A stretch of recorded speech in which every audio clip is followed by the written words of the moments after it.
আল্লাহর ভয় তারা কবু পথ ভুলে যায় না। আল্লাহর প্রেম যারা এই দুনিয়ায় কারো কাছে কোনো কিছু চাই না, যাদের হৃদয় আছে আল্লাহর ভয় তারা কবু পথ ভুলে যায় না। আল্লাহর প্রেম ছাড়া এই দুনিয়ায় কারো কাছে কোনো কিছু চাই না। রাতে গিরাদারে যারা সিজদাতে রয়, দু চোখে অশ্রু থেকে নদী যেন বয়। রাতে গিরাদারে যারা সিজদাতে রয়, দু চোখে অশ্রু থেকে নদী যেন বয়।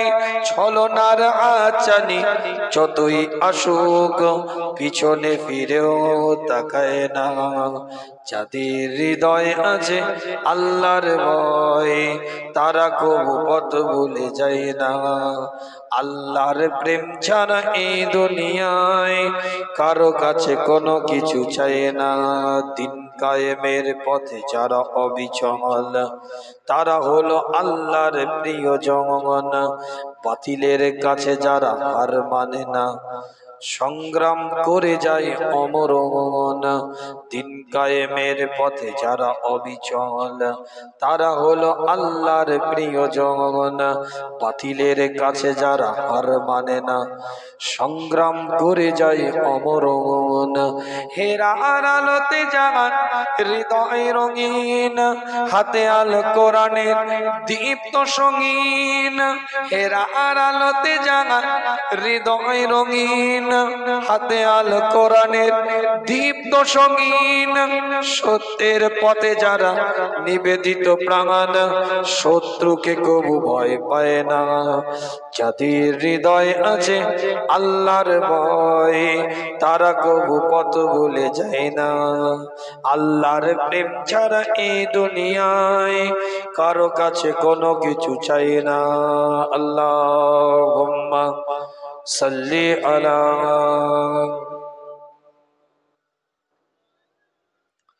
জোরে জোরে পড়ে ওয়ালা আলি সাইয়্যিদিনা।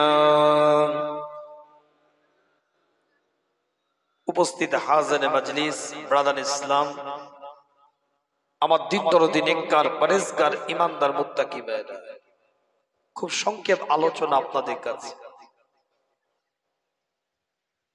নতুন করে কিছু আলোচনার নেই, আমুলিয়াতে জিন্দেগি গঠন করেন।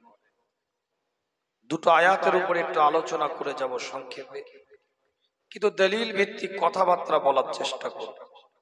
আল্লাহ যদি আমার মুখ থেকে বলিয়ে নেন, পরিষ্কার আল্লাহ তার কোরআনের মধ্যে জানিয়ে দিচ্ছেন। সূরা ইউনূস 10 নম্বর সূরার 58 নম্বর আয়াতের মধ্যে আল্লাহ এলান করছেন, কুল বিফাদলিল্লাহি ওয়া বিরহমাতিহি ফাবিযালিকা ফালইফরাহু হুয়া খায়রুম মিম্মা ইয়াজমাউন। আল্লাহ কোরআন দিয়ে এলান করে দিচ্ছেন পরিষ্কার করে, এ নবী আপনি বলে দেন, যখন বান্দা তার রহমত পাবে, আমি আল্লাহ আমার পক্ষ থেকে রহমতটা বান্দা যখন পাবে, কুল বিফাদলিল্লাহ ওয়া বিরহমাতিহি, আল্লাহর ফজল পাবে, নিয়ামত পাবে, রহমত পাবে, তাদের একটা দায়িত্ব আমি আল্লাহ দিলাম, তাদের একটা কাজ আমি আল্লাহ দিলাম। আল্লাহর নিয়ামত পাওয়ার পরে, রহমত পাওয়ার পরে তারা কি করবে? আল্লাহ কোরআন দিয়ে বলছে ফাবিযালিকা ফালইফরাহু, তারা আনন্দ করবে। জোরে বলে আল্লাহ পাকের সবথেকে বড় রহমত হচ্ছে আল্লাহ পাকের রাসূল। তামাম আলামিনের জন্য আল্লাহ রহমত করে পাঠিয়েছেন। আল্লামা জালালউদ্দিন সুয়ুতি রাহমাতুল্লাহ আলাইহি তাফসীরে জালালাইনের মধ্যে লিখছেন, হযরত আব্দুল্লাহ ইবনে আব্বাস রাদিয়াল্লাহু তাআলা আনহু তিনি তানার তাফসীরের মধ্যে লিখছেন, বিখ্যাত মুফাসসির শাহাবুদ্দিন, আল্লামা শাহাবুদ্দিন মাহমুদ আলুসি তিনি তানার গ্রন্থের মধ্যে লিখছেন, কোরআনের এই আয়াতের তাফসীর করতে গিয়ে মুফাসসিরিনরা বলছেন ফালইয়াফরাহু, আনন্দ করবে। মুস্তাফা তাজেদারে হারাম, মদিনাত দুলাল, ইমামুল মুরসালিন, ইমামুল হুদা, ইমামুল কিবলাতাইন, হাবিব লবিব তবিব, সাহেবুল জুদ ওয়াল করম, হুজুরে আকরাম সাল্লাল্লাহু আলাইহি ওয়াসাল্লাম পৃথিবীর বুকে যে এসেছে এটা আল্লাহর পক্ষ থেকে একটা নিয়ামত। মুফাসসিরিনরা বলছে এই নিয়ামতটা পাওয়ার পরে বান্দারা যদি আনন্দ করে, এই আনন্দ করাটাও একটা ইবাদত। কিন্তু আনন্দর প্রকারভেদ আছে, শরিয়ত বিরোধী আনন্দ না হয়ে যায়। নবী এসেছে বলে ডিজে লাগিয়ে ড্যান্স করতে শুরু করলে জুতো খুলে মারবে। আনন্দের একটা বহিঃপ্রকাশটা শরিয়াতের মাত্রার মধ্যে যেন থাকে, ইসলামের ধারার ভিতরে রাখতে হবে। সিনেমার ডায়লগ চলবে আর তুমি পিছনে ড্যান্স করবে। নবী এসেছে আনন্দ করছি, চিয়ার লিডার্স নিয়ে চলে আসবো। কথা কিছু বুঝতে পারছেন না? বুঝতে পারেন? আনন্দ করার অনুমতি ইসলাম আপনাকে দিয়েছে, শুধু অনুমতি নয়, রবের পক্ষ থেকে অর্ডার এসেছে আনন্দ করুন। আনন্দটা কেমন হবে? ইবাদতের মাধ্যমে, জিকিরের মাধ্যমে, তাসবিহের মাধ্যমে, দান খায়রাতের মাধ্যমে, সদকার মাধ্যমে। মুস্তাফা এসেছে 10টা এতিমকে খাওয়াবো। মুস্তাফা দুনিয়াতে এসেছে আলামিনের রহমত হয়ে। আজ আমি 5টা বেওয়াকে খাওয়াবো। মুস্তাফা পৃথিবীর বুকে আগমন করেছে। এই আনন্দেতে গ্রামে পাড়ায় মহল্লায় বাচ্চা বাচ্চা ছেলেগুলোকে একটু চকলেট দেবো, মিষ্টি দেবো, সে আনন্দিত হবে, সেটা ভিন্ন বিষয়। আল্লাহ কোরআন দিয়ে বলছে তোমাদের দায়িত্ব আনন্দ করা। একাধিক তাফসীর দ্বারা প্রমাণিত। আল্লাহ পাক কোরআনের মধ্যে বলছেন সূরাতুল হুজুরাত, কোরআন শরীফের 49 নম্বর সূরা, 2 নম্বর আয়াত। আল্লাহ কোরআনের মধ্যে ডাইরেক্ট এলান করে দিচ্ছে, ইয়া আইয়ুহাল্লাযীনা আমানু লা তারফাউ আসওয়াতাকুম ফাওকা সাওতিন নবী ওয়া লা তাজহারু লাহু বিল কওলি কাযাহরি বা'দিকুম লিবা'দিন আন তাহবাতা আ'মালুকুম ওয়া আনতুম লা তাশকুরুন। আল্লাহ নবী, আল্লাহ রাসূল সাহাবেকরাম হুজুরদের সাথে আলাপ আলোচনা করে, সাহাবেকরাম হুজুরদের সাথে কথাবার্তা বলতে থাকে। একটা কোরআনের আয়াতকে আল্লাহ পাক নাযিল করে দেয়। আমি বলি না কোরআন জানিয়ে দেয়। কোরআন শরীফ 49 নম্বর সূরার 2 নম্বর আয়াতটা খুলে দেখেন, পরিষ্কার আর অক্ষরে আল্লাহ পাক এলান করে দিল, ইয়া আইয়ুহাল্লাযীনা আমানু।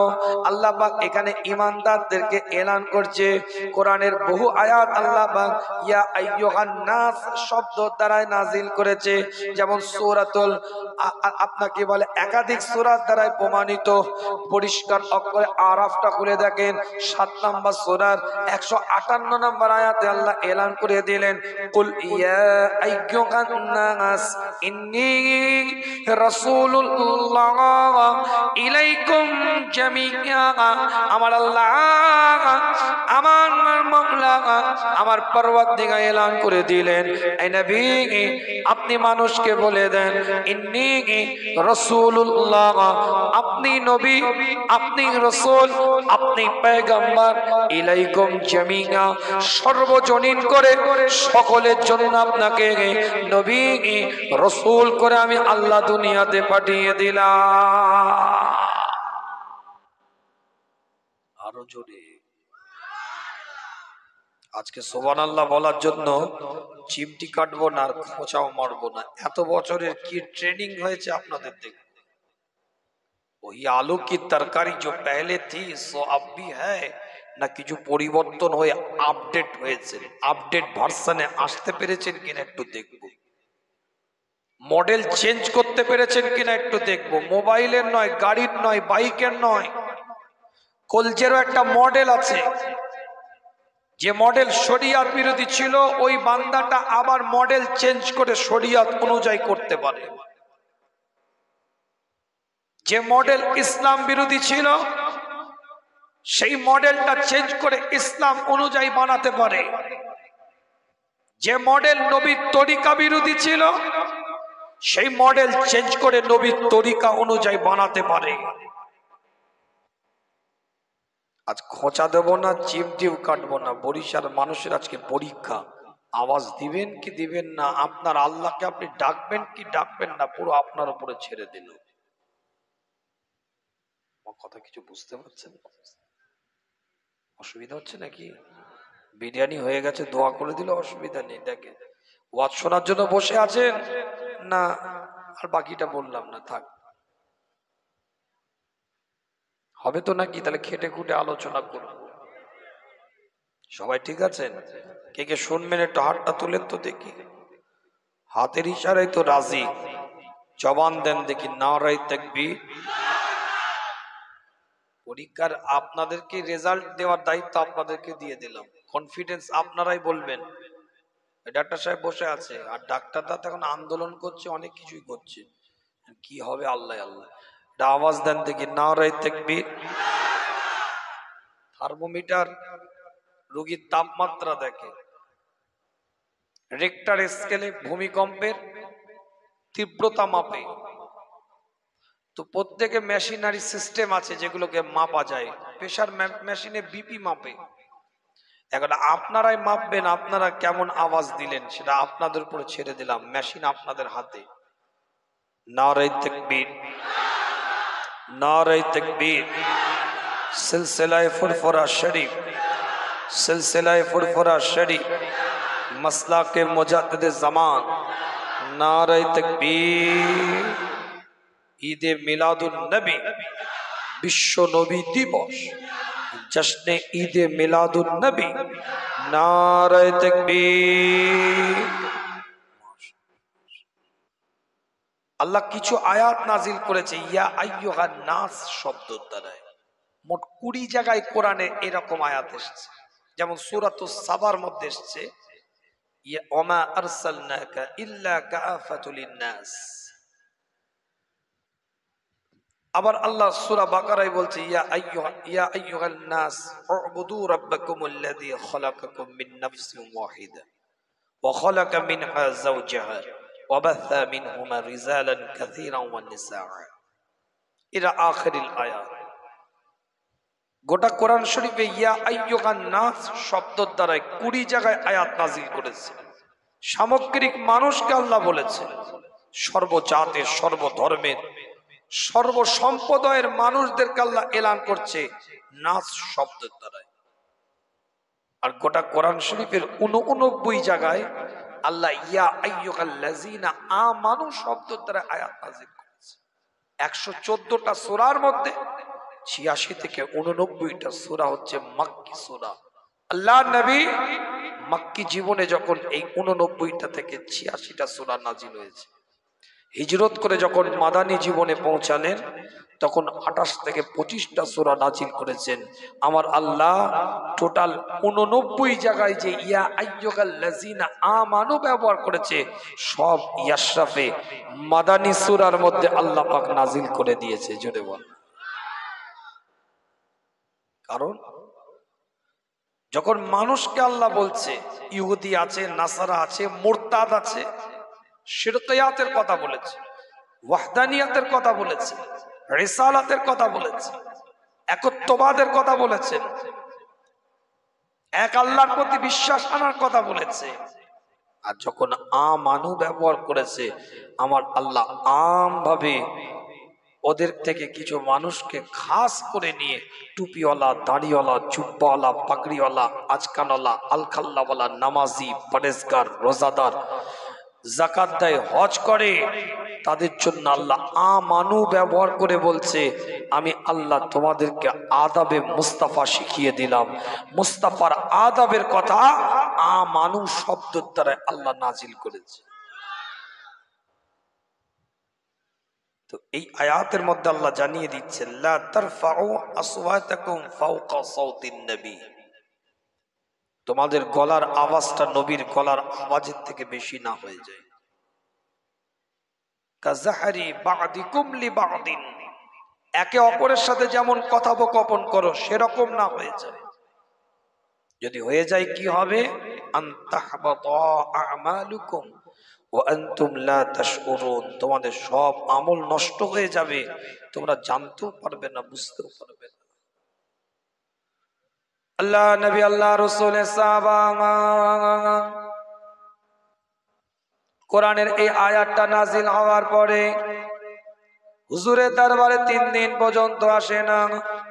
ইমাম বুখারী রাহমাতুল্লাহ আলাইহি রিওয়ায়াত করে 3 নম্বর অধ্যায় 3417 নম্বর হাদিস, হযরত আনাস রাদিয়াল্লাহু তাআলা আনহু থেকে হাদিসটা রিওয়ায়াত। আল্লাহর নবী মুহাম্মদুর রাসূলুল্লাহ সাল্লাল্লাহু আলাইহি ওয়াসাল্লামের উপরে এক একটা কোরআনের আয়াতকে আল্লাহ পাক নাযিল করতে থাকে। মুস্তাফার দরবারের ওই সাহাবাটাকে খোঁজ নেওয়ার জন্য আল্লাহর নবী, আল্লাহর রাসূল একজন সাহাবাকে পাঠিয়ে দিলেন, যাও তাকে খবর নিয়ে আসো, আজ 3 দিন পর্যন্ত কেন সে আমার দরবারে আসে নাই, কি হয়েছে, কেন সে আমার দরবারে আসলো না।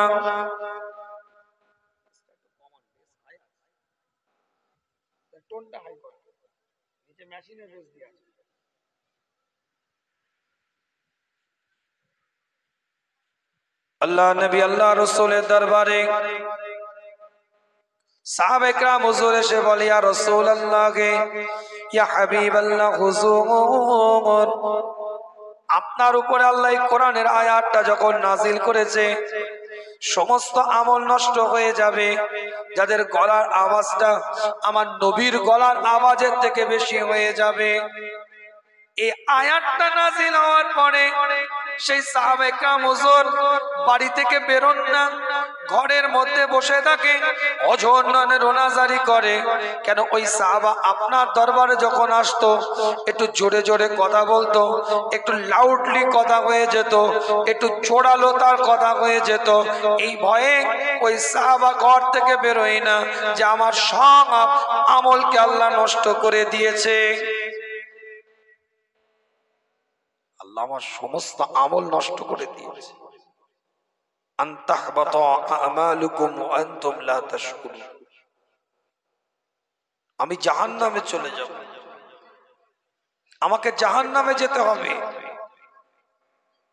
আল্লাহ নবী, আল্লাহ রাসূলের দরবারে সাহাবা একরাম হুজুর দাঁড়িয়ে আছে। নবী মুহাম্মদুর রাসূলুল্লাহ সাল্লাল্লাহু আলাইহি ওয়াসাল্লাম ওই সাহাবার দিকে লক্ষ্য করে আওয়াজ দিয়ে বলে, যাও ওই সাহাবাকে গিয়ে তুমি জানিয়ে দাও, আমি নবী, আমি মুস্তাফা জানিয়ে দিলাম, আমার আল্লাহ তাকে জাহান্নামী নয়, তার আদবের জন্য আমার আল্লাহ তাকে জান্নাতি বানিয়ে দিয়েছে।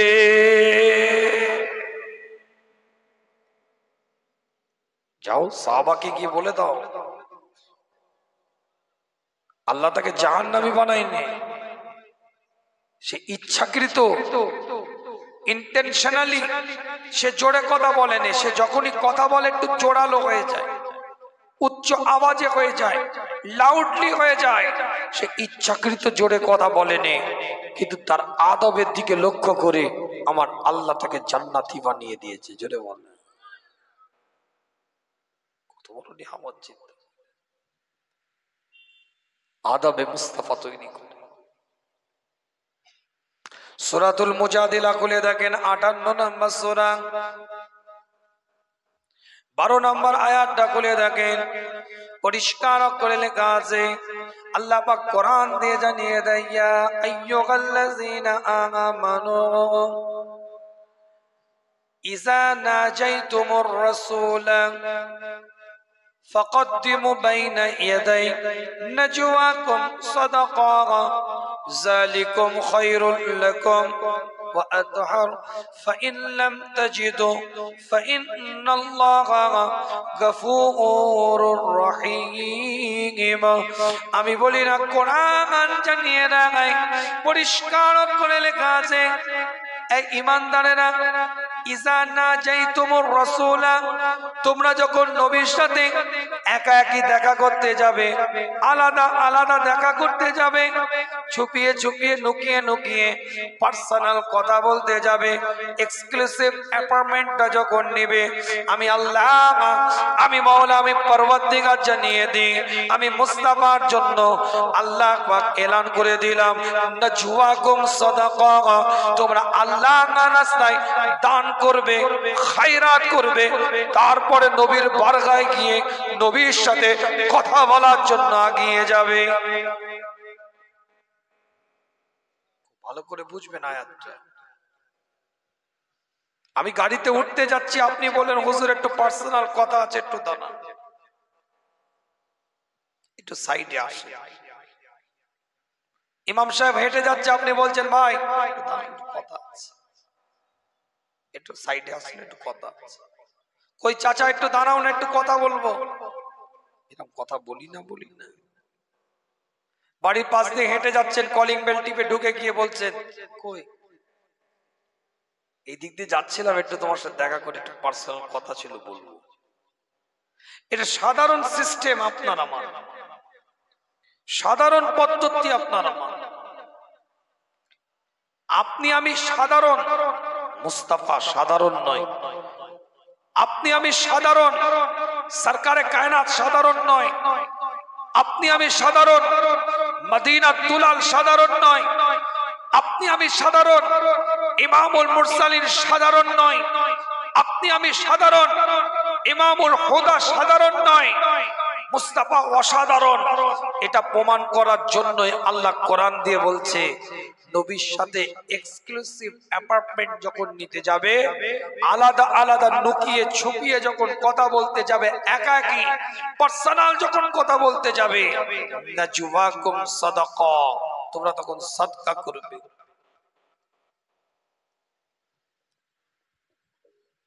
গরিবদেরকে দিবে অসহায়দেরকে দিবে এতিমদেরকে দিবে তারপরে তোমরা রাসূলের সাথে কথা বলার জন্য এগিয়ে যাবে এটা আল্লাহর পক্ষ থেকে ফয়সালা আল্লাহ পাক চিন্তা করলেন যেমন ওসমান দিতে পারবে উমার দিতে পারবে আল্লাহ পাকের তো এমন অনেক বান্দা আছে নবীর উম্মত আছে রাসূলের সাহাবা আছে তারা দিতে সক্ষম হবে না আল্লাহ সঙ্গে সঙ্গে সেটাকে আবার স্বাভাবিক করার জন্য আয়াত নাজিল করলেন পরে আল্লাহ আবার এলান করছেন প্রথমে আল্লাহ বললেন আমার রাসূল অসাধারণ এক্সেপশনাল ব্যতিক্রম তোমাদের মতন সাধারণ নয় নবীর সাথে কথা বলার আগে সাদকা করো দান করো খায়রাত করো তারপরে নবীর সাথে কথা বলার জন্য এগিয়ে যাবে এটা আল্লাহর পক্ষ থেকে নির্দেশনা পরে আল্লাহ বলছেন পরিষ্কার করে যালিকা খায়রুল লাকুম ওয়া আতহার এটা তোমাদের জন্য ভালো পরিশোধক যদি তোমরা পারো দান করতে খায়রাত করতে ফাইন লাম তাজিদু ফাইন্নাল্লাহা গফুরুর রহিম যদি সক্ষম না হও আমার আল্লাহ তোমাদেরকে ক্ষমা করে দিবে জোরে বলবেন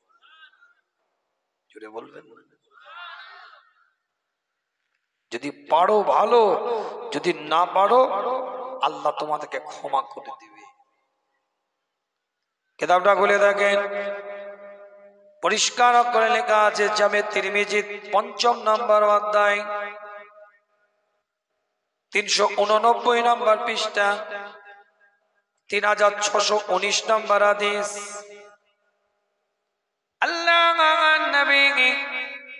নবী মুহাম্মদুর রাসূলুল্লাহ সাল্লাল্লাহু আলাইহি ওয়াসাল্লামের সাহাবা হযরত উসমান গনি থেকে হাদিসটা রওয়ায়েত আল্লাহ নবী সাহাবা হযরত কুবাস বিন আসিয়াম কে প্রশ্ন করা হয় আপনি বড় না নবী বড়, আপনি বড় না রসুল বড়, আপনি বড় না মুস্তাফা বড়, আপনি বড় না তাজেদারে হারাম বড়, আপনি বড় না রসুল বড়। হযরত কুবাস বিন আসিয়াম উত্তরে বলেছিল, अरे बड़े तो मुस्तफा हैं, मेरा विलादत पहले हो गए। अरे বড় তো নবী, আমার জন্মটা কেবলমাত্র আগে হয়ে গেছে। আরে বড় রসুল, আমার জন্মটা আগে হয়ে গেছে। সাধারণ বিষয়,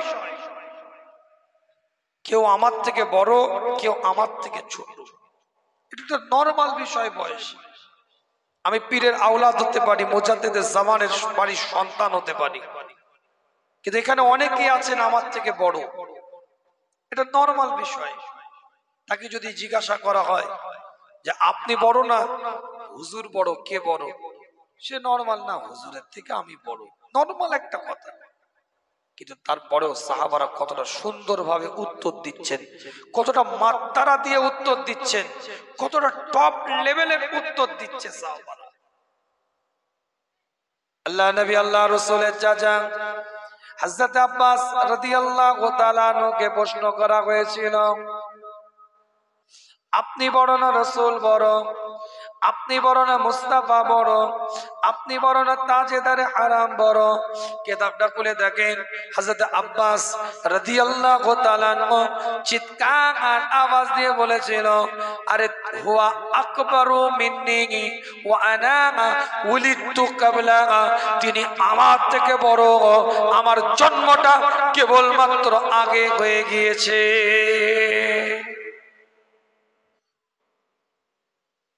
তিনি আমার থেকে বড়, আমার জন্মটা শুধু আগে হয়ে গেছে। কত বড় নিয়ামতের কথা, কত বড় মর্যাদার কথা চিন্তা করে। আল্লাহ পাক কোরআনের মধ্যে জানিয়ে দেয়, দুটো হাদিস থেকে দলিল দিলাম, এবার কোরআন থেকে দলিল দিই। পরিষ্কার কোরআন তার ভাষার মধ্যে দিয়ে এলান করে দেয়,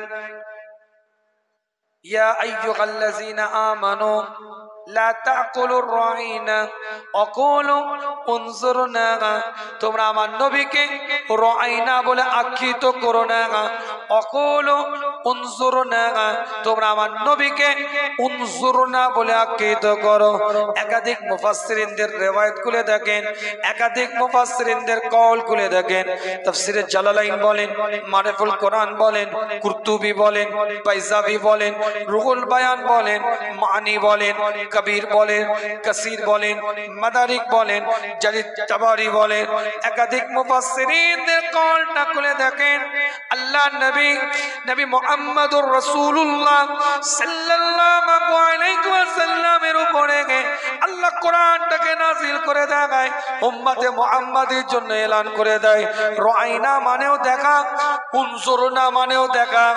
আমার আল্লাহ এলান করে দিচ্ছে, তোমরা আমার নবীকে রাইনা বলো না। কেন তৎকালীন যুগে যারা গৃহপালিত পশুদেরকে চড়াতো, বকরি চড়াতো, উট চড়াতো, ভেড়া চড়াতো, তাদেরকে রাইনা বলা হতো। তোমরা আমার নবীকে রাইনা বলে আখ্যায়িত করো না, আমার রাসূলকে তোমরা উনজুরনা বলে আখ্যায়িত করবে।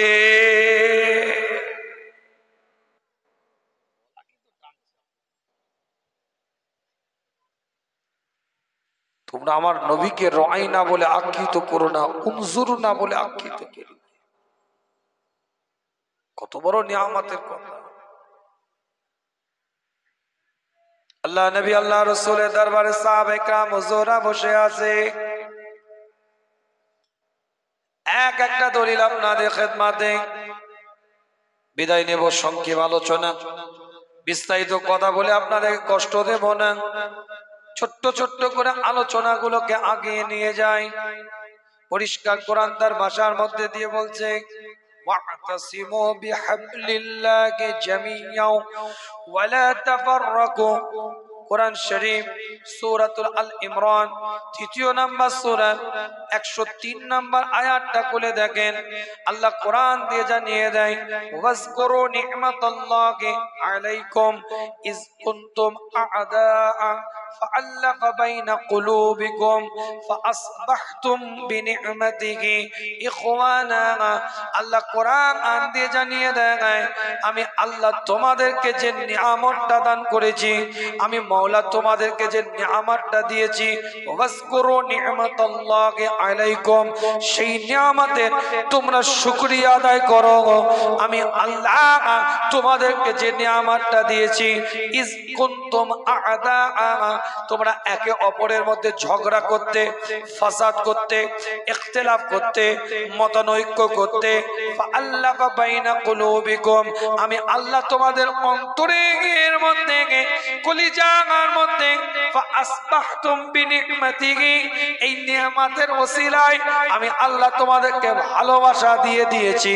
তাই তোমরা আজকে একে অপরের সাথে ভাই ভাইয়ের সম্পর্ক তৈরি করতে পেরেছো খুব ভালো করে বুঝবেন আয়াতটা সূরা আল ইমরান তৃতীয় নাম্বার সূরা 103 নাম্বার আয়াত আল্লাহ জানিয়ে দিচ্ছেন তোমরা আমি আল্লাহ আমার নিয়ামতের শুকরিয়া আদায় করো ইজ কুনতুম আ'দা যখন তোমরা একে অপরের মধ্যে ঝগড়া করতে ফাসাদ করতে ইখতিলাফ করতে মতানৈক্য করতে সেই সময় আমি আল্লাহ তোমাদেরকে একটা নিয়ামত দিয়েছি সেই নিয়ামত কি করেছে তোমাদের অন্তরের মধ্যে দিলের মধ্যে কলিজার মধ্যে একটা ভালোবাসা তৈরি করে দিয়েছে আমি আল্লাহ জানিয়ে দিই এই ভালোবাসাতে তোমরা একে অপরের মধ্যে ভাই ভাইয়ের সম্পর্ক তৈরি করতে পেরেছো কেন আল্লাহ এই আয়াতটা বললেন তাফসীর খুলে দেখেন বলার কারণটা কি আমার রাসূল যে সময় দুনিয়াতে এসেছেন সেটা জাহেলিয়াতের যুগ অজ্ঞতার যুগ এটা আমরা জানি সেই যুগে সেই টাইমে গৃহযুদ্ধ লেগে থাকতো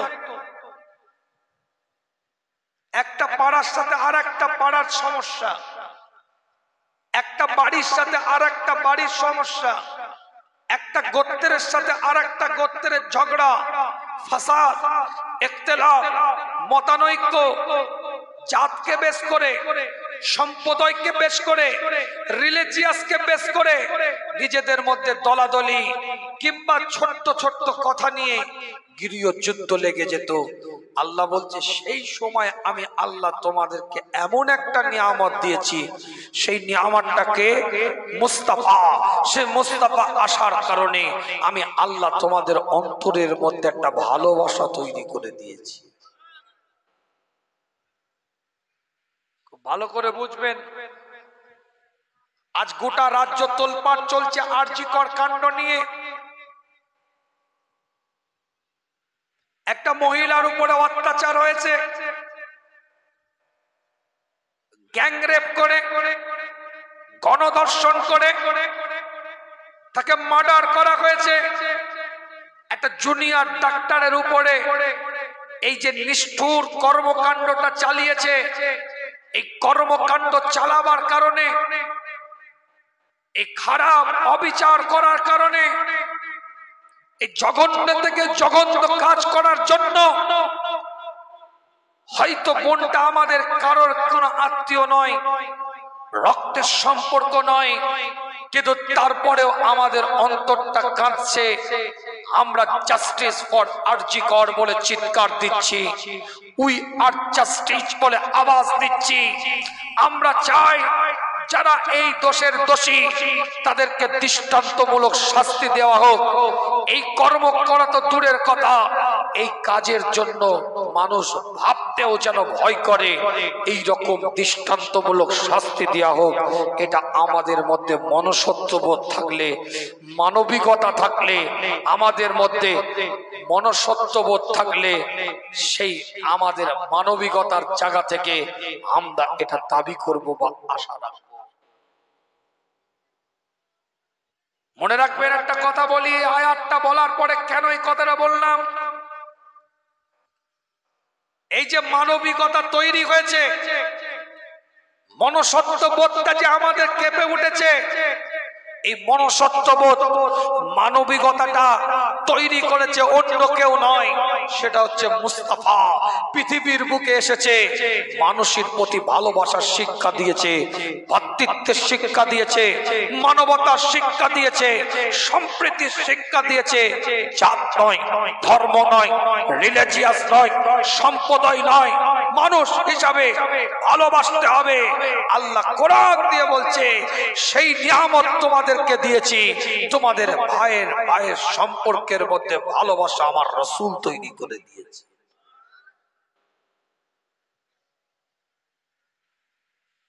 আজ আমরা সবাই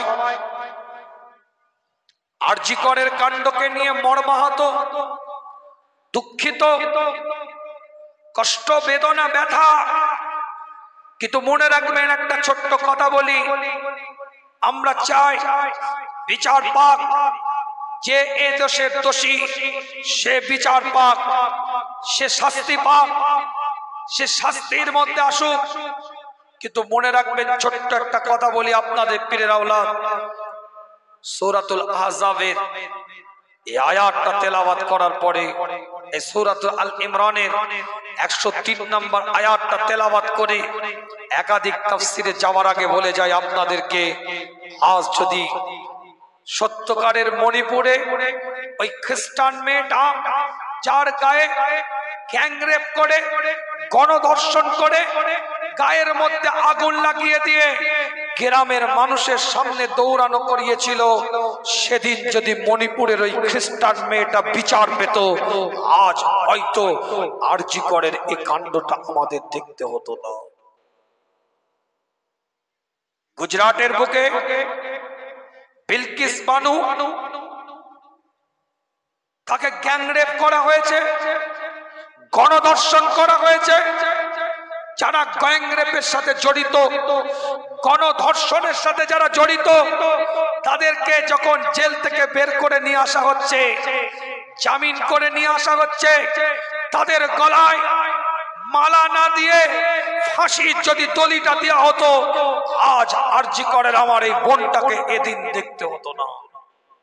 কাশ্মীরের বুকে আসিফা নামক নাবালিকা শিশুটার উপরে যে অত্যাচার, যে গ্যাংরেপ, যে গণধর্ষণ চালিয়েছিল, গরম রড দিয়ে লজ্জার স্থানে তাকে মার্ডার করা হয়েছিল, সেদিন যদি আমার আসিফা বোনটা বিচার পেত, দৃষ্টান্তমূলক তাদেরকে যদি শাস্তি দেওয়া হতো, আজ হয়তো আরজি করের বোনটাকে এদিন দেখতে হতো না।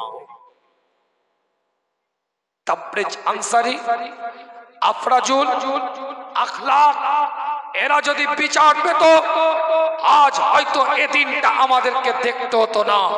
আরজি করের বোনের পরিবারকে, জুনিয়র ডাক্তারের বোনের পরিবারকে দিনটা দেখতে হতো না। কথা ঠিক বলছি না? একটার পর একটা কোণঠাসা, একটার পর একটা নোংরামি আইন আনা হয়েছে। দুঃখ লাগে, কষ্ট লাগে, বেদনা লাগে। সমকবিতার মতন bill pass member of parliament থেকে করা হয়েছে, পরকীয়ার মতন bill pass member of parliament থেকে করা হয়েছে। 3 তালাক দেওয়ার পরেও কোন রকম তাদের তালাক হবে না, ট্রিপল তালাকের অ্যান্টিতে বিল পাস করা হয়েছে। সুপ্রিম কোর্ট স্বীকৃতি দিয়েছে। আজ ভারতীয় নাগরিকরা এক প্ল্যাটফর্মে দাঁড়িয়ে যদি এ দাবি রাখতে পারে, যে ধর্ষণ করবে তাকে ফাঁসি দিতে হবে, পার্লামেন্টে এ বিল পাস করা হোক, এটা প্রত্যেকটা ভারতীয় নাগরিকদের আজকে দাবি হওয়া দরকার। কি বিল পাস করবে বলছে? ওয়াকাফ বিল। কি ভাই কথা ঠিক বলছি না? কি বিল? ওয়াকাফ বিল। আমরা তো নাকে তেল দিয়ে ঘুমাচ্ছি, স্ক্যান করে দিয়েছি, লিংক করে দিয়েছি, দাঁতের খেলাল করছি, আর তো আমাদের কোনো কাজ নেই। মনে রাখবেন একটা ছোট্ট কথা বলে দিই, এনআরসি নাগরিকত্বের অস্তিত্বের লড়াই ছিল।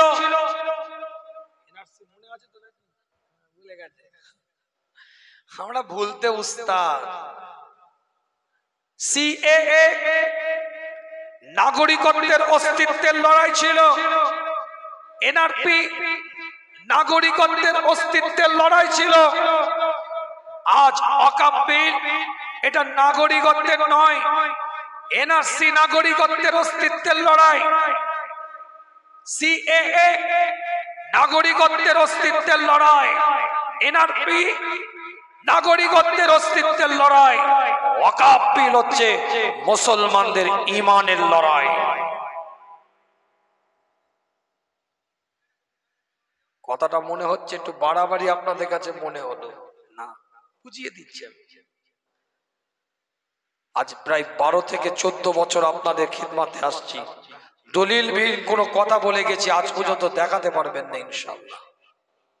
লজিক বিহীন ইনলজিক্যালি কোনো কথা বলে স্টেজ থেকে নেমে গেছি রেফারেন্স ছাড়া, এটাও চ্যালেঞ্জ করলাম, আপনি দেখাতে পারবেন না। আর আজকেও প্রায় 1 ঘন্টার উপরে আলোচনা, প্রত্যেকটা ইবারত তুলে তুলে কথা বলেছি আপনাদের। ওদের একটা বাবরি মসজিদ ভেঙে হয়নি, ওরা টুটি ধরার চেষ্টা করছে। হিন্দু ভাইদের একটা সম্পদ আছে, সেই সম্পদের নাম হচ্ছে দেবত্র সম্পত্তি।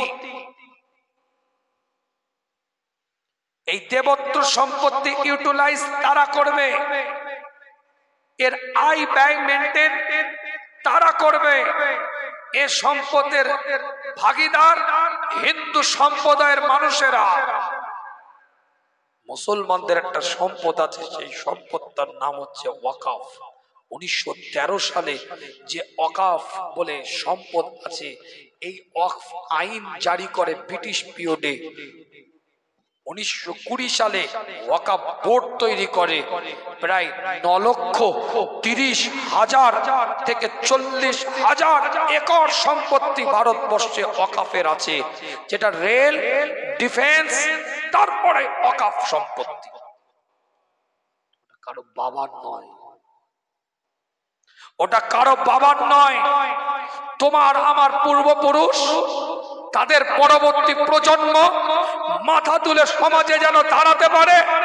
তোমার আমার পূর্বপুরুষ রক্তে ঘাম পানি মাথায় ঘাম পায়ে ফেলা অর্থ দিয়ে, সম্পদ দিয়ে, টাকা দিয়ে মানুষের জন্য, অসহায়দের জন্য, গরিবদের জন্য, এতিমদের জন্য সে ওয়াকফ করে গিয়েছে। ওয়াকফ সম্পত্তির আয় সেটা ব্যয় হবে এত% মসজিদে, এত% মাদ্রাসায়, এত% মক্তবে, এত% খানকাতে, এত% গরিব, এতিম, অসহায়, দরিদ্রদের জন্য তিনি একটা এভাবে ওসিয়াত করে গেছে। ওয়াকিফের ওসিয়াতটাকে মান্যতা দেওয়া হচ্ছে ওয়াজিব। 9,40,000 একর সম্পত্তি তোমার আমার বাপ দাদার দেওয়া যাওয়া সম্পত্তি। হ্যাঁ, ঘরে যে সুবহানাল্লাহ বলার দরকার অভ্যেস নেই নাকি? এই ট্রেনিং দিলাম একদিন ধরে, কোথায় সুবহানাল্লাহ বলতে এখনো জ্ঞান হয়নি। দাঁতের কোন জায়গায় গোশটা ছিটতে হয় সেটা জ্ঞানটা তো ঠিক আছে, তেরেঙ্গার প্যাকেটটা কোন জায়গা দিয়ে বিমলটা কাটতে হয় সে জ্ঞানটা তো আছে। একটা মানুষের জবান বন্ধ না থাকে, চিৎকার দিয়ে বলেন সুবহানাল্লাহ। যে চুপ করে আছে, আল্লাহ তোমার সম্পদের জন্য কথা বলছি, দুনিয়ার এক কাটা যদি কেউ দখল করে নেয়, আমার সম্পদ বলে কোমর বেঁধে তার জন্য লড়াই করতে নেমে যায়। দুনিয়ায় 1 শতক, 1 হাত, 1 বেত্তা যদি কেউ দখল করে নেয়, আমার সম্পদ বলে কোমর বেঁধে নেমে পড়ি, কেন দখল তুই করলি? আল্লাহ তোমার সম্পদের জন্য কথা বলছি, জবান যদি এদের বন্ধ থাকে বিচার তুমি করবে। জোরে বলেন সুবহানাল্লাহ, আরো জোরে, আরো জোরে। একটা মানুষের জবান বন্ধ না থাকে চিৎকার দিয়ে বলে।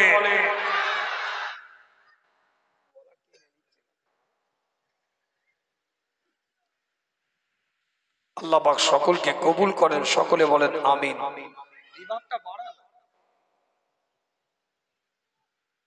আল্লাহ পাক নিয়ামতের দ্বারাই পরিপূর্ণ করেন, সকলে বলেন আমিন।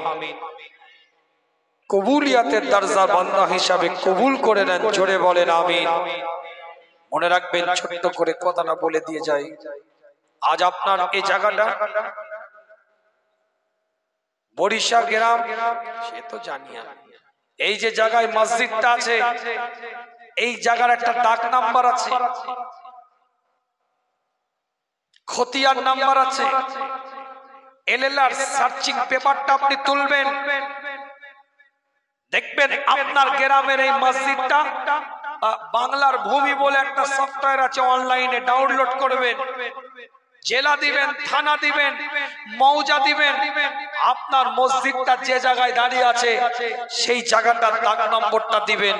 দেখবেন লেখা আছে মসজিদ ওয়াকফ স্টেট, মুতল্লি থাকলে তার নাম দেওয়া আছে, কমিটি মুতল্লি থাকলে কমিটি মুতল্লির নাম দেওয়া আছে। যখন ওয়াকফ বিলটা হয়ে যাবে, সরকার যখন বিলটা আনবে,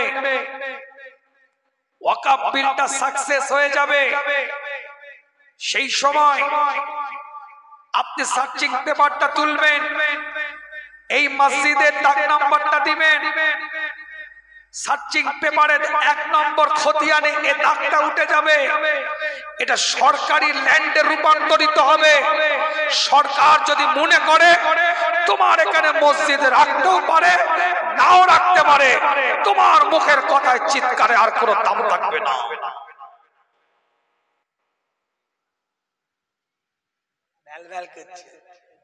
কি হয়েছে, আমরা কেন মুতল্লি নাকি? যাদের ওয়াকফ সম্পত্তি আছে তারা বুঝবে, ওরে তোরা সেজদা দিতে পারবি না।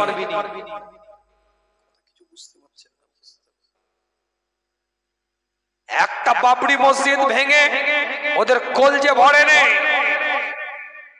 ভারতের লক্ষ লক্ষ মসজিদের হাত দেওয়ার চেষ্টা চালাচ্ছে এই ওয়াকফ বিল।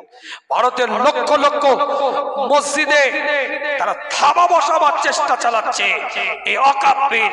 ভারতের কোটি কোটি মুসলমানের সিজদাকে কেড়ে নেওয়ার জন্য থাবা বসিয়েছে ওয়াকফ সম্পত্তির উপরে। একটা কিউআর কোডে শুধু স্ক্যান করলে হবে না, কলজেটাকে স্ক্যান করে দাও। এটা তোমার অস্তিত্বের লড়াই, মনে রাখবে। এর জন্য ঐক্য তৈরি করো, একতা তৈরি করো। ইওকে দেখতে পারে না, উনি ওনাকে দেখতে পারে না। ইনাকে দেখলে ওনার ঝাল হয়ে যায়, ওনাকে দেখলে এনার রাগ হয়ে যায়। উনি ওই সংগঠনের লোক, উনি অমুক পীর সাহেবের ভক্ত, উনি অমুক দরবার ঘেঁষা, উনি অমুক জামাত ঘেঁষা, অমুক তিনি অমুক দলের লোক। বন্ধ রাখো, প্ল্যাটফর্ম তৈরি করো। আমার কথা কিছু বুঝতে পারছেন? 40 কোটি মানুষের এক যেন কথা হয়, 40 কোটি মানুষের এক যেন বক্তব্য হয়। 40 কোটি মানুষের যদি খোদা এক হয়, 40 কোটি মানুষের যদি মুস্তাফা এক হয়, 40 কোটি মানুষের যদি কোরআন এক হয়, এই ভারতবর্ষ থেকে এই ওয়াকফ সম্পত্তির জন্য, এক আল্লাহর সম্পদের জন্য, ওয়াকফে লিল্লাহর জন্য একটাই আওয়াজ তুলতে হবে, আমরা ওয়াকফ বিল মানি না, আমরা ওয়াকফ বিল মানি না, আমরা ওয়াকফ বিল মানি না। কলজে দিতে তৈরি, ওয়াকফ বিল মানতে রাজি নয়। এই আওয়াজ যদি তুলতে পারো, তোমার পরবর্তী প্রজন্ম হেফাজত থাকবে। আমার কথা কিছু বুঝতে পারছেন? কলকাতা রাজভবন, ফোর্ট উইলিয়াম, আকাশবাণী ভবন, ইডেন গার্ডেন, ওয়াকফ সম্পত্তির স্টেট, মনে রাখবেন। কয়েকটার নাম বললাম, সুলতানুর রুইয়া আলা হযরত শেজলা হুজুর পীর কেবলা রাহমাতুল্লাহ আলাইহি, মুজাদ্দেদে জামানের তৃতীয় সন্তান, সীতাপুর দরবারে অবস্থান করতেন, থাকতেন। মুজাদ্দেদে জামানের দ্বিতীয় বাড়ি, ওখানে একটা 3টে গম্বুজ বিশিষ্ট মসজিদ আছে। সেই মসজিদের অংশ হচ্ছে এগুলো ওয়াকফ। 1054 বিঘে ওয়াকফ সম্পত্তি মসজিদ। 215 টাকা, 175 টাকা, 125 টাকা ভাড়া। কথা বুঝতে পারছেন?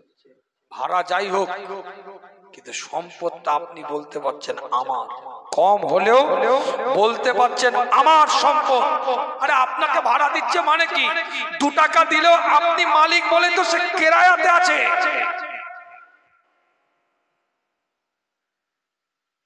এটাকে কবজা করার চিন্তা, এটাকে হাতিয়ে নেওয়ার চিন্তা আমরা চাইবো না। কোন হিন্দু ভাইদের দেবত্ব সম্পত্তি নষ্ট হোক, আমরা চাইবো না কোন হিন্দু ভাইদের দেবত্ব সম্পত্তি নষ্ট হোক। আর আমরা এটাও চাইবো না আমাদের ওয়াকফ সম্পত্তি নষ্ট হোক। আর যে মানবিকতা থাকবে, মনুষ্যত্ববোধ যার মধ্যে থাকবে, সেও চাইবে না কি মুসলমান ভাইদের ওয়াকফ সম্পত্তি নষ্ট হোক। স্ক্যান করবে তো ধরে ধরে আনা হচ্ছে, যেন বিরাট কষ্ট হয়ে যাচ্ছে। আল্লাহ পাক সকলকে কবুল করেন, সকলে বলেন আমিন। তথ্যগুলো না বললে জানতেন না, একটুখানি বুঝিয়ে দিয়ে গেলাম। আদাবে মুস্তাফাই জীবন তৈরি করেন বলে আলোচনা একটার পর একটা দলিল দিয়ে গেছে। তাই আল্লাহর নিয়ামত মুস্তাফা পৃথিবীতে এসেছে, তাই দুনিয়াতে শান্তি আছে, রহমত হয়েছে, ভালোবাসা তৈরি হয়েছে, জাতি ধর্ম নির্বিশেষে সর্বজাত সর্বধর্মের সমন্বয়ে ঐক্যের বন্ধন তৈরি হয়েছে। রাসূল দুনিয়াতে আসার পরে রহমত ওয়ালা নবী গোটা আলামিনটাকে রহমত বানিয়ে দিয়েছে। জোরে বলে আল্লাহ নবী, আল্লাহ রাসূলের সাহাবা হযরত আসলা রাদিয়াল্লাহু তাআলা হুজুরের সফরের মধ্যে হুজুরের সঙ্গী হিসাবে কাজ করে। আল্লাহ নবী আল্লাহ রাসূল যে উটে করে গিয়ে সাওয়ারি হবে, যে উটের উপরে হুজুর বসবেন, সেই উটের উপরে আল্লাহ নবী আল্লাহ রাসূলের উটটার উপরে যে কাঠগুলো থাকে, যে লাকড়িগুলো থাকে, বিছানাটাকে সুন্দর করে ওই সাহাবা সাজিয়ে দেয়, সুন্দর করে ওই সাহাবা সুন্দরভাবে হুজুরে বসার জন্য ব্যবস্থা করে দেয়। আল্লাহ নবী নবী মুহাম্মদুর রাসূলুল্লাহ সাল্লাল্লাহু আলাইহি ওয়াসাল্লাম সফরের মধ্যে বেরিয়ে যাবে।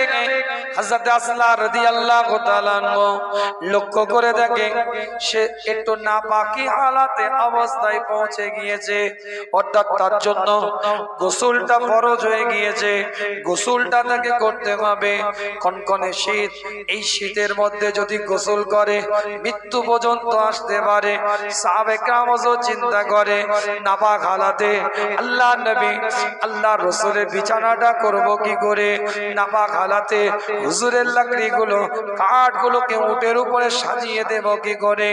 একজন আনসারী সাহাবে কেরাম হুজুরের দিকে লক্ষ্য করে বলতে থাকে, আপনি নবীর বিছানাটাকে সুন্দর করে একটু সাজিয়ে দেন, আপনি মুস্তাফার বিছানাটাকে সুন্দর করে একটু করে দেন, একটু কাঠগুলো লাকড়িগুলোকে সাজিয়ে দেন। আনসারী সাহাবা সুন্দর করে সাজিয়ে দিয়েছে।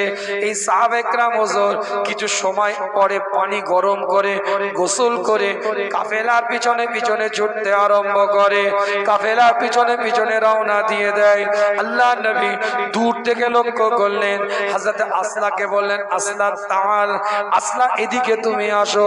কিতাবের রিওয়ায়াতের মধ্যে পাওয়া যায় আল্লাহ নবী নবী মুহাম্মদুর রাসূলুল্লাহ সাল্লাল্লাহু আলাইহি ওয়াসাল্লাম হযরত আসলা দিকে লক্ষ্য করে এলান করে দিলেন, আসলা আজকের কেন বিছানাটা সুন্দর করতে পারো নাই?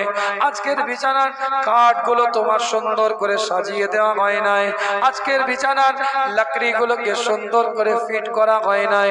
আল্লাহ নবী আল্লাহ রাসূলের দিকে লক্ষ্য করে হযরত আসলা চোখ দিয়ে পানি টোসা গড়িয়ে যায়। ইয়া রাসূলুল্লাহ, ইয়া হাবিবাল্লাহ, হুজুর হুজুর আমাকে আপনি ক্ষমা করবেন। হুজুর আমি হঠাৎ করে লক্ষ্য করি আমার গোসল ফরজ হয়ে গিয়েছে, আমি নাপাক হালাতে আপনার বিছানার লাকড়িতে কি করে হাত দেব? আদবের খেলাফ মনে হয়েছে আমাকে। মুস্তাফা যেখানে বসে, তাজেদারে হারাম যেখানে বসে, মদিনার দুলাল যেখানে বসে, ওই কাঠটার মধ্যে ওই লাকড়িটার মধ্যে কি করে নাপাক হাতটা আমি লাগাবো? হুজুর তাই আমি একজন আনসারী সাহাবাকে বললাম তুমি নবীর বিছানাটা করে দাও। হুজুর আজকে আপনার বিছানা আমি করি নাই, হুজুর আজকে আপনার লাকড়ি কাঠগুলোকে আমি সাজিয়ে দিই নাই। হুজুর কিছুক্ষণ পরে আমি পানিটাকে গরম করলাম, উযু করলাম, হুজুর আপনার কাফেলার পিছনে ছুটতে আরম্ভ করলাম। ইয়া রাসূলুল্লাহ ইয়া হাবিবাল্লাহ, হুজুর আজকের বিছানাটা আজকে আমি করি নাই। কিতাবের রিওয়ায়াতের মধ্যে পাওয়া যায় আল্লাহ পাক সঙ্গে সঙ্গে জিবরাইলকে বললেন, জিবরাইল যা মুস্তাফাকে গিয়ে জানিয়ে দে আমি আল্লাহ হযরত আসলার আদবের কারণে, হযরত আসলার আদবের জন্য আমি আল্লাহ, আমি মাওলা, আমি পরওয়ারদিগার উম্মতে মুহাম্মাদির জন্য তায়াম্মুমের আইনকে, হুকুমকে আমি আল্লাহ বৈধ করে দিলাম।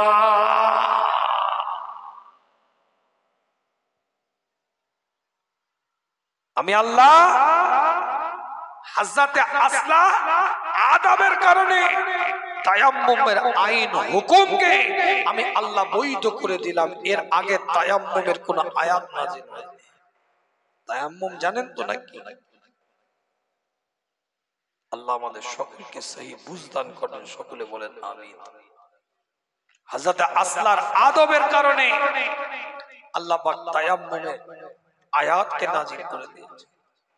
কত বড় নিয়ামত চিন্তা করুন। সংক্ষিপ্ত আলোচনা আপনাদের খিদমতে ছোট্ট ছোট্ট করে একটার পর একটা আলোচনা করে গিয়েছি আপনাদের খিদমতে। আদাবে মুস্তাফা জীবন তৈরি করেন, সরকারে কায়নাতে আদাবের জীবন তৈরি করেন। সাহাবা ইকরাম হুজুরদের মধ্যে থেকে তিনজন সাহাবাকে প্রশ্ন করা হয়েছিল। তিনজন সাহাবাকে জিজ্ঞাসা করা হয়েছিল আপনি বড় না নবী বড়? হযরত কুবাস বিন আসিয়ামকে জিজ্ঞাসা করা হয়, আর হযরত আব্বাস রাদিয়াল্লাহু তাআলা আনহুকে জিজ্ঞাসা করা হয়। ছোট্ট করে বলি একই প্রশ্ন হযরত আবু বকর সিদ্দিক রাদিয়াল্লাহু তাআলা আনহুকে করা হয়। একই প্রশ্ন, কি উত্তর দিবে আবু বকর? নবীর হিজরতের শাদীকে প্রশ্ন করেছে আপনি বড় না নবী বড়? আপনি বড় না রাসূল বড়? আল্লাহ নবী আল্লাহ রাসূলের সাহাবা হযরত আবু বকরের চোখ দিয়ে পানির টোশা গড়িয়ে যায়। কোন আবু বকর? যে আবু বকরের সম্পর্কে বলা হয়েছে সূরাতুল মাইদা খুলে দেখেন, আল-ইয়াউমা আকমালতু লাকুম দীনাকুম ওয়া আতমামতু আলাইকুম নি'মাতি ওয়া রাদিতু লাকুমুল ইসলাম দীনা। সূরাতুল মাইদা ৩য় নম্বর আয়াতের মধ্যে আল্লাহ পাক জানিয়ে দেয় আমি আল্লাহ ইসলাম ধর্মটাকে পরিপূর্ণ করে দিলাম, তোমাদের উপরে যে নিয়ামত গুলোকে দান করলাম সেগুলোকেও পরিপূর্ণ করে দিলাম। ওয়ারাদিতু লাকুমুল ইসলাম দীনা, আমি আল্লাহ ইসলাম ধর্মটার উপরে খুশি হয়ে গেলাম, আমি আল্লাহ ইসলাম ধর্মটার উপরে রাজি হয়ে গেলাম। এই আয়াতটা যখন নাজিল হয় সমস্ত সাহাবে কেরাম হুজুররা আনন্দ করে খুশি মানায়। আর নতুন করে জায়েজ না জায়েজের আয়াত নাজিল হবে না, আর নতুন করে বৈধ অবৈধ আয়াত নাজিল হবে না, আর নতুন করে শরীয়তের কোন বিধান পৃথিবীর বুকে নাজিল হবে না। সমস্ত সাহাবারা আনন্দ করে, সমস্ত সাহাবারা খুশি মানায়। হযরত আবু বকরের চোখ দিয়ে পানির টোশা গড়িয়ে যায়। যে কোনো তাফসীরের কিতাব খুলে দেন, তাফসীরটা খুঁজে পাবে। সাহাবা ইকরাম হুজুররা গিয়ে প্রশ্ন করে আপনি কাঁদেন কেন? আপনার চোখে পানি কেন? আপনি রোনাজারি করেন কেন? আজকে তো আপনি আনন্দ করবেন, খুশি মানাবেন, আজ আপনি কেন কাঁদেন? আজ কেন আপনার চোখের মধ্যে পানি? হযরত আবু বকর সিদ্দিক রাদিয়াল্লাহু তাআলা চোখ ভরা পানি নিয়ে চিৎকার আওয়াজ দিয়ে বলতে থাকে, আল্লাহ পাক ইসলাম ধর্মটাকে পরিপূর্ণ করে দিয়েছে, পূর্ণাঙ্গ করে দিয়েছে, এই জন্য তোমরা আনন্দ করো, এই জন্য তোমরা খুশি মানাও। এই খুশি মানানোটা স্বাভাবিক, কিন্তু মনে রাখবে ছোট্ট একটা কথা বলি, আল্লাহ পাক যেমন ইসলামটাকে পূর্ণাঙ্গ করে দিয়েছে, ইসলাম তো পূর্ণাঙ্গ করার জন্য নয়, পরিপূর্ণ করার জন্য নয়। আমার আল্লাহ, আমার মাওলা, আমার পরওয়ারদিগার আমার রাসূলকে দুনিয়াতে পাঠিয়েছে। আল্লাহ কোরআনের মধ্যে জানিয়ে দেয়, ইয়াতুলু আলাইহিম আয়াতিহি, নবীর কাজই হচ্ছে আয়াতটাকে তেলাওয়াত করে শোনাবে। আজ যদি ইসলাম পূর্ণাঙ্গতা পেয়ে যায়, আমার নবীর কাজ শেষ হয়ে গিয়েছে। আল্লাহর নবীর যদি কাজ শেষ হয়ে যায়, ইসলাম যদি পূর্ণাঙ্গতা পেয়ে যায়, আর আমার নবী দুনিয়াতে থাকবে না। এই চিন্তা নিয়ে আমি আবু বকর আমার চোখ দিয়ে পানির টোসাটা গড়িয়ে যায়। তোমরা আনন্দ করছো স্বাভাবিক, কিন্তু এটা ভেবেছো নবীর কাজই হচ্ছে আয়াত তেলাওয়াত করে শোনানো। হুজুর যদি দুনিয়াতে ইসলাম পরিপূর্ণ হয়ে যায়, নতুন করে হুজুরের উপরে আয়াত যদি আর নাজিল না হয়, তাহলে হুজুর আর দুনিয়াতে থাকবে না, দুনিয়া থেকে চলে যাবে, এটাই স্বাভাবিক। সাহাবায়ে হুজুরা প্রশ্ন করে, আজও যদি আপনি কাঁদেন, তাহলে আজকে আপনার খুশির দিন কোন দিন ছিল একটু বলেন। হযরত আবু বকর সিদ্দিক রাদিয়াল্লাহু তাআলা আনহু অজনের রোনাজারি করতে করতে সেদিনে চিৎকার আওয়াজ দিয়ে বলেছিলেন, আমি যখন হিজরত করে যাচ্ছিলাম আমার নবীর সাথে মদিনাতুল মুনাওয়ারার দিকে, আমি যখন হিজরত করছিলাম, আমার নবী মুস্তাফাকে দেখে মনে হলো হুজুর ক্লান্ত, হুজুর পিপাসিত, হুজুর একটু ক্লান্ত হয়ে গিয়েছে, হুজুর একটু পিপাসিত হয়ে গিয়েছে, হুজুরের একটু তৃষ্ণা পেয়ে গিয়েছে। আমি আমার রাসূলকে এক জায়গায় বসিয়ে দিলাম।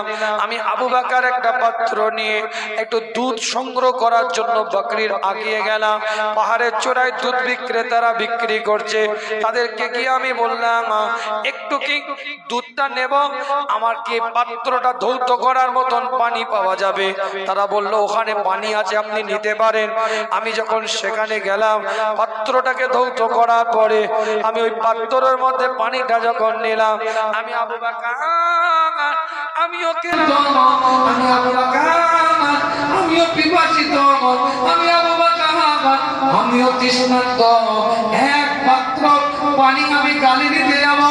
আমি চিন্তা করলাম, আমি আবু বকর পানি দেখলাম আর খেয়ে নিলাম, আমি আবু বকর পানি দেখলাম আর পান করে নিলাম, এটা তো সম্ভব নয়। আমার মুস্তাফা এখনো তৃষ্ণার্ত, আমার রাসূল এখনো পিপাসিত। আমি আবু বকর সঙ্গে সঙ্গে পানিটাকে ফেলে দিলাম, আদমে মুস্তাফার দিকে লক্ষ্য করে আমি আমার তৃষ্ণার তাড়নায় পানিটাও পান করি না।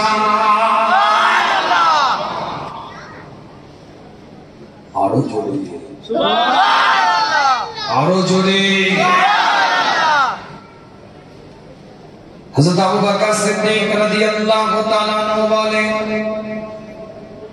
আমি বকরির দুধটাকে সংগ্রহ করলাম, বকরির দুধটাকে নিয়ে আমি রাসূলের দরবারে গেলাম। হুজুর যেখানে বিশ্রাম নিচ্ছিলেন তৃষ্ণার্ত অবস্থায়, হুজুর যেখানে পিপাসিত অবস্থায়, ক্লান্ত রাসূল যেখানে বিশ্রাম নিচ্ছিলেন, আমি সেখানে গেলাম।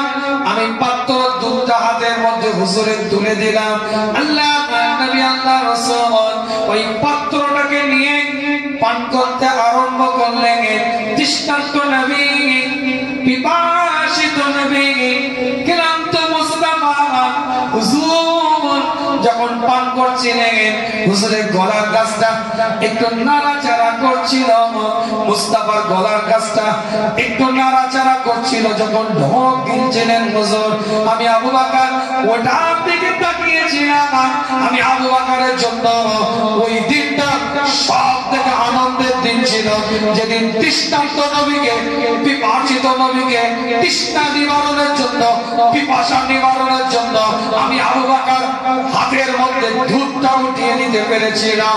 ওটা আবু বকরের জন্য সব থেকে আনন্দের দিন বলে আমি মনে করি।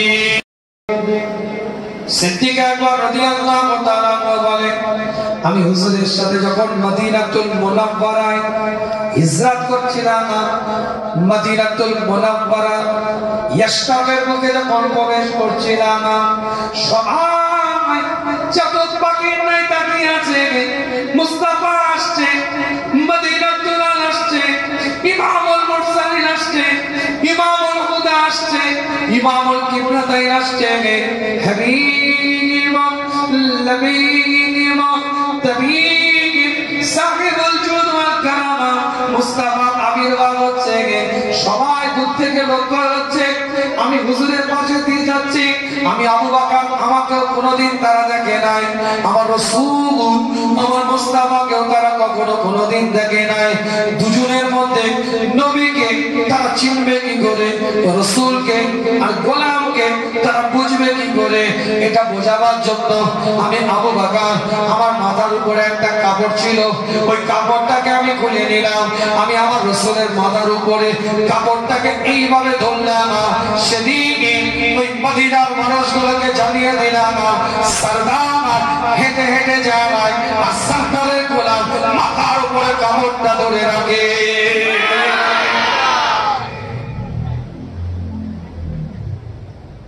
সেই আবু বকরকে জিজ্ঞাসা করা হয়েছিল, আপনি বড় না রাসূল বড়, কে বড়? কি উত্তর দিবে বুঝতে পারছেন? হযরত আবু বকর সিদ্দিক রাদিয়াল্লাহু তাআলা উত্তরে বললেন, ওয়া আকবারু মিন্নি, ওয়া আকবারু মিন্নি ওয়া আনা আকদামু। রাসূল বড়, আমি পুরাতন, আমি ওল্ড ম্যান। একটা মাত্রা দিয়ে উত্তর দিয়েছেন, সুন্দরভাবে উত্তর দিয়েছে। বয়সে আবু বকর বড়, কিন্তু বড়টা নবীর গায়ে লাগবে, ছোটটা বড়টা আমার গায়ে লাগবে, ছোটটা নবীর গায়ে লাগবে, এটা আদবের খেলাফ। তাই বড়টা নবীর গায়ে লাগিয়ে রাখলেন, নিচের দিকে ছোটটা লাগালেন। কিভাবে উত্তর দিচ্ছেন? আরে ওয়া আকবারু মিন্নি, আরে মুস্তাফা বলে, আরে বড় তো মুস্তাফা আয়, ওয়া আনা আকদামু, আমার পুরাতন, আমি পুরাতন, নবী বড়, আমার পুরাতন, তুমি বলবে জোরে বলে। আলোচনার বাড়িয়ে কষ্ট দেব না, জীবনের নীতিটাকে তৈরি করেন। শুধুমাত্র ঈদে মিলাদুন নবী, বিশ্ব নবী দিবস মাহফিল করলাম এটা নয়, বাড়ি পর্যন্ত নবীকে নিয়ে যেতে হবে।